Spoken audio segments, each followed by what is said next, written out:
Hello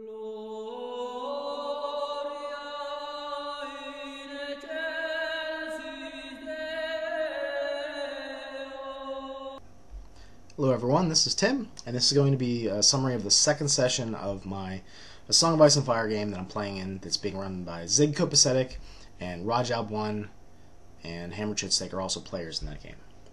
So we started off with Alina maybe trying to set up a spy network. That's some of the thoughts that were going on in her head. She wanted to try to recruit maybe some people in the local area that would report to her any findings or rumors or gossip that they heard. And she's sort of setting this up, in the beginning processes of doing that. We were woken up for breakfast by a knock on our door. Alina, which is actually Brander's half-sister, ended up just staying in the room with him. They just fell asleep in the same bed. He was distraught and not really sure what was going on and disturbed. And she's sort of filling that motherly role for him, even though he has a mother. He holds women up to a very high place in his life. And even though he tries to turn it away, he greatly appreciates someone trying to help him out and take care of him a little bit. Alessa Woodtower was the woman that they rescued last time, and Marcus, which is Eunice's character, is trying to perhaps woo her, maybe sway her to have some sort of political alliance with House Roderick. So House Roderick and House Woodtower maybe would have some connections. Good feelings towards each other in the future, maybe even the possibility of marriage.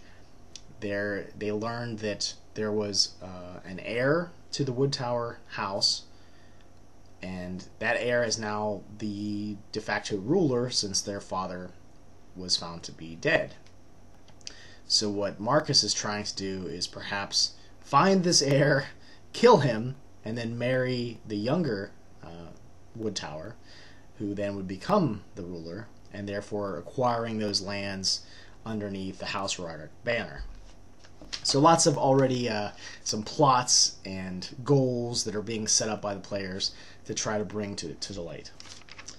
So Marcus wanted to go straight to Bearhold, and Alessa Woodtower wanted to go back to her family's estates, even though they're in chaos and disarray, and a lot of the House Roderick forces are there keeping order, which I think our family members kind of think that Dad is up to no good, but we're not exactly sure what he's doing. He tends to be kind of rash and maybe power hungry. We've yet to really, in the game, see what that character is like, but I think we're all looking forward to that moment when Father returns from his exploits around the Woodtower estate. So we'll see what happens there. I'm looking forward to see how Zig's going to roleplay it. I hope he just abuses the hell out of my character. That's kind of how I've set things up. And just a side note here, when we were playing this game, I couldn't help but just really enjoy all of the scenes of abuse that happened towards my character. And I'll go into those as I do the recap here. So we went down for breakfast, and we met Simeon, who is the mayor of this town of Wayport, which is also under the House Roderick banner. And he is into a lot of exotic things, exotic people, things from across the narrow sea. So he's an interesting character, although he wasn't as respectful towards us as we might have expected. And Alina basically pointed that out to him several times while we were there. Like, he didn't pull out their chair. He didn't really, he talked to them, but I don't know. There was just he had a sort of superiority, and he was looking down at us a little bit, which was kind of strange. It seemed like he did as much as he had to, but nothing more. So that was kind of interesting to see. We tasted a lot of strange foods and stuff. So, we learned that Alessa's brother is missing, so, that heir is out there somewhere, and Marcus wants to kill him. Lord Roderick is there, our father, trying to, do whatever he's doing. And the goal was to head to Timothy's fishing boat. And I think this was kind of a cool moment, because in my Lamentations game, there was a gnome named Zigno, so, I used Zig's name. And I think Zig was kind of doing the same thing here, because he kind of had like a smirk on his face when he did it, so I thought that was kind of cool. And Zig's playing in my game as well. So yeah, so breakfast was going on. We went to Timothy's boat, and Marcus and Alina were convincing this Alessa Woodtower that yes, it would be very good to go to Bearhold, to House Roderick's, firm foundation, our holdfast. And this is where I had a little bit of fun. Brander is he's not a social character at all. He doesn't like pick up on cues of things, and he doesn't really know when to speak out and when not to. So he said that, he kind of put himself in Alessa Woodtower's shoes, and he said, well, if Father would die, I would want Marcus there to keep things calm, and I'm sure the people would like that too. And Alessa sort of like just drank that right in, like, oh yes, yeah, maybe if I go there, things will calm down. And I got these like evil glares from Eunice's character and Rohir's character. There's just this horrible scowl, like, why did you say that? You're going against what we're trying to do. So eventually Brander just shut up, and he was rowing the fishing boat as they were going across this the lake where Bear Island's at, which I guess I should look to see what that's actually called. I'm not really sure. So underneath the scowls of Marcus and the sort of the squinty-eyed look of Alina, during this monotonous rowing, Brander has this strange vision of this man standing on the water with this glinting sun coming from over his shoulder, and I think that's everything that was in the vision. But all of a sudden we were there, and Brander's kind of like shaking.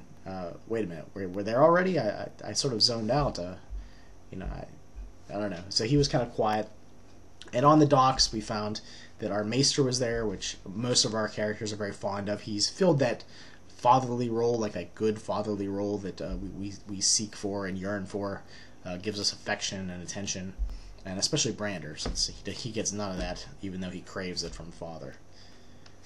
So Marianne is one of our younger younger siblings. We have lots of siblings. There's Edgum and Almer. I believe there's a few more. I'm still getting used to all the different family members that we have. Trying to figure out how Brander relates to all those different family members. So Elena jumped out and picked up Marianne and spun her around, held her up in the air. Her shadow cat was out there too, and Marianne was like roughing up her fur. And the Maester was welcoming us and just getting us used to being back home and trying to tell us a little bit about what had happened in our absence. That all the stuff that had been going on, and he looked at Brander like he wanted to tell him something in private, but then he didn't do it. During this time, Marcus slapped the back of the head of Brander, basically telling him, don't do that ever again. Don't, don't interrupt me. Don't. I don't know. I don't know what he actually was trying to say. Just, what you did was wrong. Go get the horses and saddles and get that all figured out. He sort of just moved on with things, and I love the way that Eunice did that. Like I said, it just made me smile. Like I'm being abused by my older brother, getting smacked as hard as possible in the back of the head, but it made me feel good to be to have that effect on the other characters. That our characters are starting to figure out how they interrelate with one another. It was a good moment. I don't know, maybe maybe there's something wrong with me there, but I really enjoyed those moments in the game. I guess because it's part of the character, and the character is affecting things. So we got the saddles, and there was we came up the dock, and there was bear iconography everywhere. We saw the bear pit, which is this place where people are thrown into it as criminals, and maybe just for a challenge. And if you come out victorious, then all things are wiped clean. But of course, many people die in the bear pit. But it was a very imposing structure of brown and black, and there was the green and the symbol of our house. So that was kind of cool to see. So we walked up, and we eventually went into Bearhold. But as we looked past, we noticed that Omsler, who is this wilding sort of huntsman that has been sort of brought into the house family to, the Lord Father likes to go on hunts and so forth. But we realized that he was with Father. Their horses were gone. And, Brander sort of broke off from the group as they headed on to take care of things, because he fills that sort of squire role, supporting member of the family. If something needs done that is sort of maybe not for nobles to do, Brander usually steps forward to do that. so I've been doing more of that, common tasks that servants usually take care of. Because as a bastard, he's looked upon pretty lowly, especially by some of the other family members like Edgum, which it's hard to pronounce that name sometimes. But so let's see here. Lord Woodtower was supposedly killed in a hunting accident, and they're not too sure about that. Belther, he's one of the elite personal guard who survived this bear pit. He came over to us and was talking to us, and he's usually like a personal guard of the Lord Father and does important tasks around the place. But he greeted Marcus warmly, and they learned that Almer was in charge of these Woodtower, the lands around the Woodtower estates, while Father was out hunting. Apparently he was out looking for a new bear to put into the bear pit since the last one was killed. Alyssa Woodtower went away to get cleaned up because she hadn't really been taken care of for several weeks, it looked like, and that also gave our characters a chance to sort of talk about things. Belther told about the prisoners. There were some prisoners taken from the Woodtower place, those that resisted, and apparently they were being tortured and questioned. They learned that perhaps the heir ran into the woods and was not found. Almer might have spotted him. He isn't sure. So there were all these prisoners downstairs, and this is where Brander pulled the Maester aside to ask him, what are those looks for? What's going on? And the Maester said, he advised against taking these prisoners, that there could be a lot of political fallout from this, especially if there's some lords, and it looked like there were. Maybe even some knights that were captured and are being treated harshly, because if anyone finds out that we are treating other royal family members in such a fashion, we could lose a lot of status, a lot of political,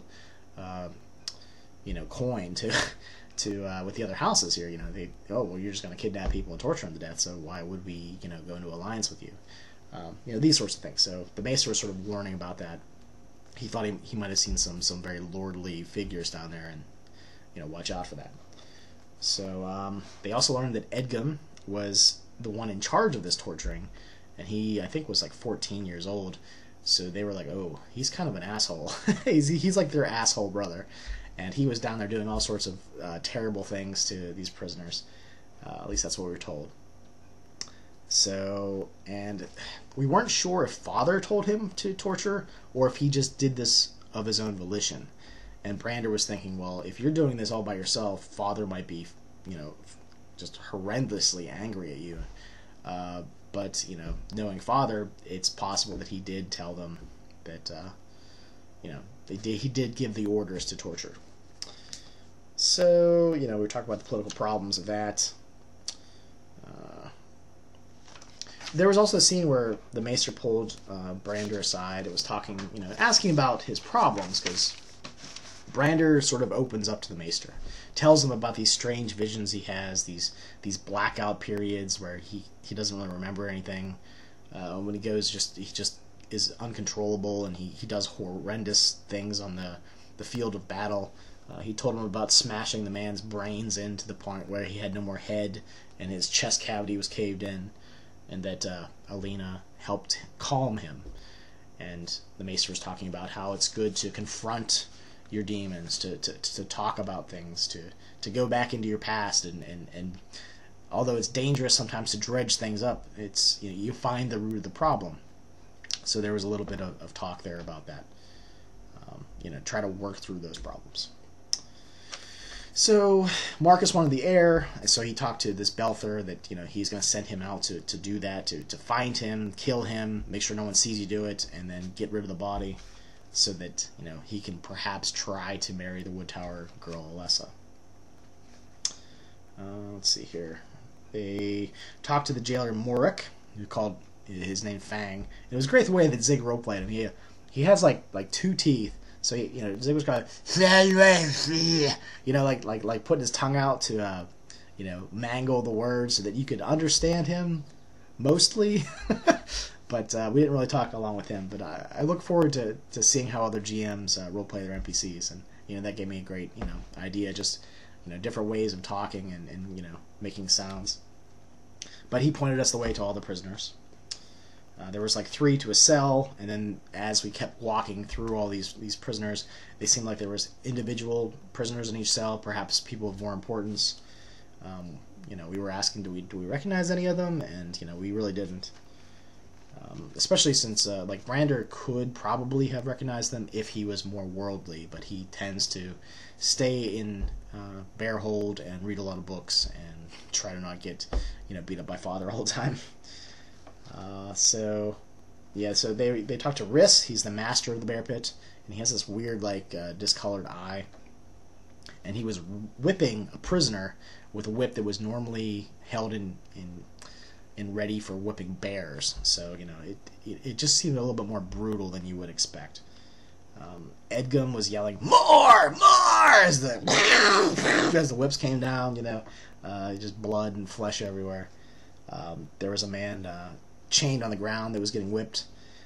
It seemed pretty brutal. This is where Marcus just went up and put his hand on the shoulder of his younger brother. And I just asked him what is going on, what's happening. And there was a man suspended in a cage with this giant trout contraption on the top of his head, which apparently they, for more cruel amusements, they'll put these like locked trout metal helmet things without any visor, and they'll throw them in the bear pit. So it's kind of like feeding the bear trout, and I thought that was kind of a cool symbol, the trout, and throwing him to the bears, giving him almost no chance of fending off the bear. But that's, he couldn't see, and they couldn't see his face. It was pretty nice. But he had lash marks all over his body, too. So, Marcus interrupted, and basically they found out that these prisoners were guards. Guards of the Wood Towers, people that resisted their, stamping down all the chaos that, was supposedly happening. It kind of sounds like a brutal takeover of another family and their estates, so we're not really sure what's going to happen, or the political fallout from that. Father might have been a bit rash. Edgum during this time was, defending himself, and he didn't really say Father told him to do it, but he was talking badly about the Maester, because we brought up that the Maester said there was lords down here, and there might be, fallout from this. And, Brander just sort of lost it, he really respects the Maester, so he just ran up and he just punched Edgum right in the face, and Edgum's a full-blooded Roderick, and Brander's just a bastard Snow. He for a moment there he forgot his place. He let his emotions, rule his actions. There was some, he's, how dare you, and a lot of stuff like that. And Marcus told Edgum that he would forgive him if that indeed was the heir, because he has those plans set in motion, or trying to set in motion. It turned out to be the heir's friend that looks a lot like him, so they were a bit disappointed. I don't know if Brander really cared or not, but I think he cares that his brother was disappointed. He wants his brother's wishes to come true, and he does want the family to do well. So the friend's heir spit at Marcus, did not really answer any of his questions.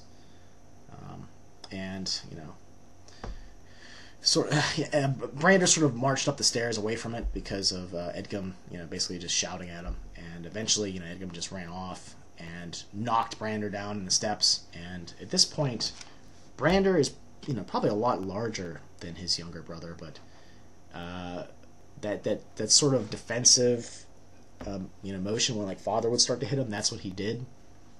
And Edgum was, knocked him over. He reached down and pulled off Brander's belt, and the whole time Brander's just sort of flinching and just realizing he just made a mistake. He should not do this, as someone who's just barely there as part of the family. You're like elevated servant, So he's fearful and hiding. He thought he was going to get whipped by his brother, and he, at that point he probably wouldn't have fought back. He probably would have taken whatever damage Edgum would have given to him. He made Brander say, that he's a piece of shit. Say you're a piece of shit. And so in character I was trying to role play that. Oh, a piece of shit. Please don't hit me. He's talking about his Brander's mother being like this. Forgive the term, but cunt whore mother. You fucking witch out in the woods. So he, totally just degrading Brander, and you can even see now I'm smiling. I just enjoyed the hell out of that. Like it was a very interesting scene. I've never really role played an abused character before, so I just enjoyed the hell out of it. I like that Zig went there, and to be honest, I thought Edgum was gonna piss on Brander. Like that's how bad it I felt was gonna happen. But he just sort of chuckled and laughed because he got it this larger person to say he's a piece of shit, and that his mother's like this whore. So Edgum kind of went off, and Brander collected himself, put his belt back on, and sort of just wandered aimlessly around the estates after that.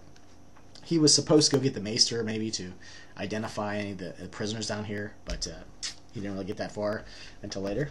A servant was sent to get the maester, and then eventually Brander came back. Let's see here. Alina said that maybe they can make the Wood Towers think the friend is the heir and do something with that, perhaps. Like maybe kill the heir and make it look like he's dead, so that the marriage can continue, and then they can get all the lands and so forth. So there's lots of ideas and plots that are being thrown around. One of the prisoners turned out to not be a guard, turned out to be a knight, and they're a little concerned about, well, if we kill him, will they know that we killed him? Should we release him? But then he might spread these rumors about that we're killing and torturing people, so they weren't real sure what to do with that either. Belther was ready to go out and hunt the heir down, but Brander made the suggestion that maybe you can just release this friend, the friend of the heir of the Wood Towers, and follow him. He's probably going to try to lose you. He might even not go to the friend right away, but eventually he probably will, just to tell him what had happened. So that was Brander's idea, and Marcus, kind of scoffed at it at first, but that's the plan he wanted to put in place. Let this friend go, and then try to find the heir that way, to kill him. So the elite bear person, Belther, went out to do that. Let's see here.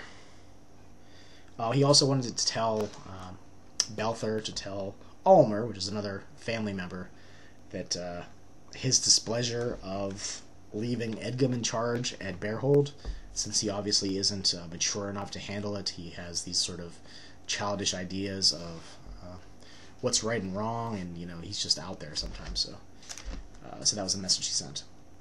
We had another family member, Nathan, who showed up at this breakfast get-together that we had set up. And he's also very bookish and quiet and keeps to himself.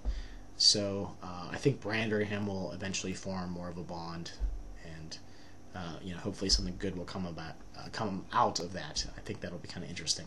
It's nice to see the family so large.